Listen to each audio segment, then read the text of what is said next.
Hey what's up guys, again I am back with English subtitle. Start करते हैं आज के अपने पहले सेंटेंस के साथ। ये मेरे लिए थोड़ा ज़्यादा ही क्रूर है।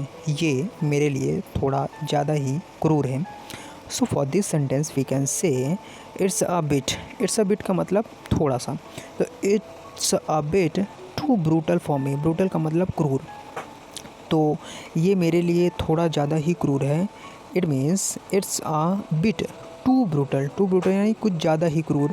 तो टू ब्रूटल किसके लिए? फॉर मी, मेरे लिए। तो ये मेरे लिए थोड़ा ज़्यादा ही क्रूर है। It means it's a bit too brutal for me. Now moving on to next sentence. Now in this sentence you can see मैं हमेशा तुम्हारा साथ दूंगी। मैं हमेशा तुम्हारा साथ दूंगी। So for this sentence we can say I will stand by you for ever. I will stand by you for ever. मैं हमेशा तुम्हारा साथ दूंगी। आई विल स्टैंड का मतलब होता है मैं हमेशा तुम्हारे साथ खड़ी रहूँगी या फिर मैं साथ दूंगी, दोनों का सेंस सेम ही है। तो मैं हमेशा तुम्हारा साथ दूंगी। It means I will stand by you for ever. For ever का मतलब हमेशा। तो मैं हमेशा तुम्हारा साथ दूंगी। It means I will stand by you for ever. Now moving on to next sentence.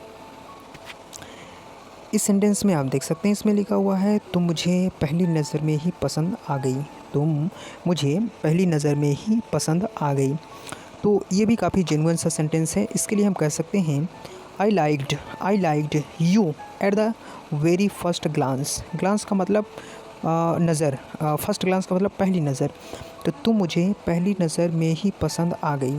तुम मुझे पहली नज़र में ही पसंद आ गई। It means I liked you at the very first glance. First glance मतलब पहली नज़र।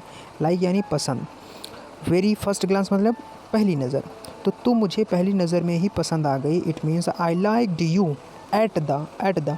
देखिए, जब हम कभी फिक्स्ड चीज़ों की बात करते हैं वहाँ पे प्रीपोजिशन एट का यूज़ करते हैं। तो तुम मुझे पहली नज़र में ही पसंद आ गई। It means I liked you at the very first glance. I hope आपको ये समझ में आ गया होगा। Now moving on to next sentence. इस सेंटेंस में आप देख सकते हैं कोई आपसे मिलना नहीं चाहता। कोई आपसे मिलना नहीं चाहता। इसके लिए हम कह सकते हैं nobody wants to meet you. कोई आपसे मिलना नहीं चाहता। नोबडी, कोई का मतलब यहाँ पे नोबडी से है। आपसे मिलना नहीं चाहता। वॉन्ट यानी चाहना, टू मीट यू तो नोबडी, कोई भी नहीं चाहता, यानी कि कोई आपसे मिलना नहीं चाहता। It means nobody wants to meet you. I hope कि आपको ये भी सेंटेंस समझ में आ गया होगा। Now moving on to next sentence. In this sentence you can see तुम बाद में जा सकती हो। तुम बाद में जा सकती हो। So for this sentence we can say you can go later. Later का मतलब यहाँ पे है बाद से। तो तुम बाद में जा सकती हो। It means you can go letter. यहाँ पे कैन मॉडल वर्ब है जो ये बता रहा है कि किसी चीज़ की कैपेबिलिटी क्या है, यानी कि किसी व्यक्ति की कैपेबिलिटी क्या है। तो उसमें ये ऐसा कहा जा रहा है कि तुम बाद में जा सकती हो। तो उसके लिए हम यहाँ पे कैन का इस्तेमाल करेंगे, जिससे हमारा सेंटेंस बन जाएगा यू कैन गो लेटर। तुम बाद में जा सकती हो। You can go later. Now moving on to next sentence. In this sentence you can see आप भी कमाल करते हो। आप भी कमाल करते हो काफ़ी सिंपल और काफ़ी जेन्युइन सेंटेंस है। इसका इस्तेमाल अपन डेली लाइफ में कर सकते हैं। काफ़ी सिंपल सेंटेंस है। आप भी कमाल करते हैं, और मुझे लगता है कि आप तो दिन भर में कई बार इस तरह के सेंटेंस का इस्तेमाल तो करते ही होंगे अपनी फ्रेंड्स के साथ, अपने फैमिली ग्रुप में। तो आप भी कमाल करते हो। It means you are too much. You are too much. कई बार आपने देखा भी होगा हिंदी फिल्मों में बोला भी जाता है यू आर टू मच। तो इसको भी अपन अपने डे टू डे लाइफ में इस्तेमाल कर सकते हैं। तो आप भी कमाल करते हो। It means you are too much. You are too much. Now moving on to next sentence. Now in this sentence guys you can see और अपनी पूरी ताकत लगाकर खेलना। और अपनी पूरी ताकत लगाकर खेलना। काफ़ी अच्छा सेंटेंस है। यहाँ पे आप देख सकते हैं कि ये सेंटेंस ऐसा बोल रहा है कि और अपनी पूरी ताकत लगाकर खेलना। और अपनी पूरी ताकत लगा कर खेलना। So for this sentence we can say, और को यहाँ पे एंड लिख सकते हैं, अपनी पूरी ताकत लगा कर खेलना। It means play with all your might. Your might का मतलब यहाँ पे जो जितनी भी तुम्हारी ताकत है, पूरी ताकत, तो अपनी पूरी ताकत लगा कर खेलना। इट मीन्स प्ले, खेलना, with all your might. With all your might का मतलब अपनी पूरी ताकत, तो और अपनी पूरी ताकत लगा कर खेलना। So for this sentence we can say and play with all your might. Play with all your might. I hope कि आपको ये भी सेंटेंस समझ में आ गया होगा। Now moving on to next sentence. तो इस सेंटेंस में आप देख सकते हैं, इसमें लिखा हुआ है तो अच्छा लगा तुम्हें। तो अच्छा लगा तुम्हें, जैसे कई बार हम मार्केट में जाते हैं और या फिर हम अपने फ्रेंड्स के साथ ही कहीं घूम रहे हैं, तो अगर कोई चीज़ हमने देखा तो अपन कह सकते हैं तो अच्छा लगा तुम्हें। ऐसा कई बार हम पूछते भी हैं सामने वाले से। तो अगर इस तरह के सेंटेंस को अगर हमें इंग्लिश में कहना है तो हम कह सकते हैं so did you like it. Did you like it, अच्छा लगा तुम्हें। ये आप देख के ही समझ में पा रहे होंगे कि ये सेंटेंस पास्ट को शो कर रहा है, जिस वजह से यहाँ पे हमने डिड का इस्तेमाल कर रखा है। तो अच्छा लगा तुम्हें, it means did you like it. Did you like it, अच्छा लगा तुम्हें, तो अच्छा लगा तुम्हें। So did you like it. तो काफ़ी सिंपल सेंटेंस है, आप इसका इस्तेमाल काफ़ी अच्छे से कर सकते हैं ना। Moving on to next sentence. इस सेंटेंस में लिखा हुआ है 10 साल तक उस दिन तब जब वह मर नहीं गया।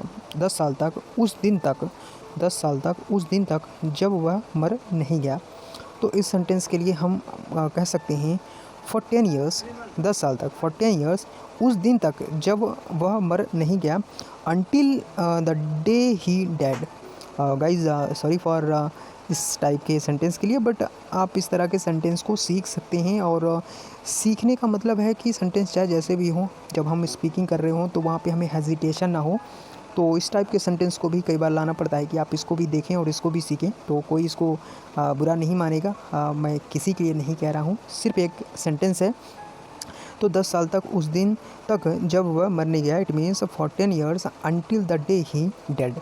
Until the day he dead. Now moving on to next sentence. इस सेंटेंस में देख सकते हैं आप, इसमें लिखा हुआ है 1 मिनट रुको मुझे नहाना है। 1 मिनट रुको मुझे नहाना है।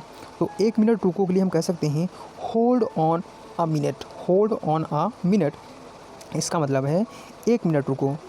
होल्ड ऑन अ मिनट, मुझे नहाना है। I need to take a bath. I need to take a bath. 1 minute रुको मुझे नहाना है। Hold on a minute, hold on a minute, I need to take a bath. I need to take a bath. 1 minute रुको मुझे नहाना है। It means hold on a minute, hold on a minute, I need to take a bath. I hope कि आपको ये sentence काफ़ी समझ में आ गया होगा। एक बार मैं फिर से बता देता हूँ। 1 मिनट रुको मुझे नहाना है। It means hold on a minute, I need to take a bath. Now moving on to next sentence. इस सेंटेंस में आप देख सकते हैं, इसमें लिखा हुआ है मैं जल्दी तुमसे मिलने आ रहा हूँ। मैं जल्दी तुमसे मिलने आ रहा हूँ। So for this sentence we can say I am coming to see you soon. I am coming to see you soon. ये हम कई बार बात करते रहते हैं जब हम मोबाइल पर, तो इसको भी हम बोल सकते हैं अपने फ्रेंड्स के साथ, अपनी फैमिली के साथ। तो ये सेंटेंस भी काफ़ी जेन्युइन है, तो आप इसको यहाँ से सीख सकते हैं कि मैं जल्दी तुमसे मिलने आ रहा हूँ। तो इसके लिए हम कह सकता हूँ I am coming to see you soon. I am coming to see you soon. मैं जल्दी तुमसे मिलने आ रहा हूँ। It means I am coming to see you soon. So guys, ये थे कुछ सबटाइटल्स, और जिसमें हमने काफ़ी सिंपल तरीके से उनको ब्रेक करके समझने की कोशिश की है कि कैसे हम छोटे छोटे सेंटेंसेस से इंग्लिश को आसान बनाकर उसको सीख सकते हैं। तो मुझे उम्मीद है कि आपको इस वीडियो से काफ़ी हेल्प मिल रही होगी, और अगर आप इससे काफ़ी अपने आप को हेल्पफुल मान रहे हैं तो आप वीडियो को लाइक कर दें, साथ ही साथ दोस्तों के साथ शेयर भी कर दें, और चैनल को सब्सक्राइब कर लें इस तरह की वीडियो को पाने के लिए, और बेल आइकन को ज़रूर प्रेस कर दीजिएगा क्योंकि नोटिफिकेशन आपको समय पर मिलती जाए। तो चलिए दोस्तों, हम आज की वीडियो में बस इतना ही रखेंगे। आपकी जो भी क्वेरीज़ हो, जो भी डाउट हो, आप उसको कमेंट बॉक्स में लिख के हमें ज़रूर बताया करें। उससे हमें मोटिवेशन मिलता है कि आप हमारे साथ इंगेज हैं और कंटिन्यू आप हमारे साथ चल रहे हैं। तो चलिए दोस्तों, मिलते हैं नेक्स्ट वीडियो में। तब तक आप सभी लोग अपना ध्यान रखें, अच्छा सोचें, अच्छा खाएं और अच्छी जीवन शैली रखें, तभी आपके लिए सब चीज़ें अच्छी होंगी। धन्यवाद दोस्तों।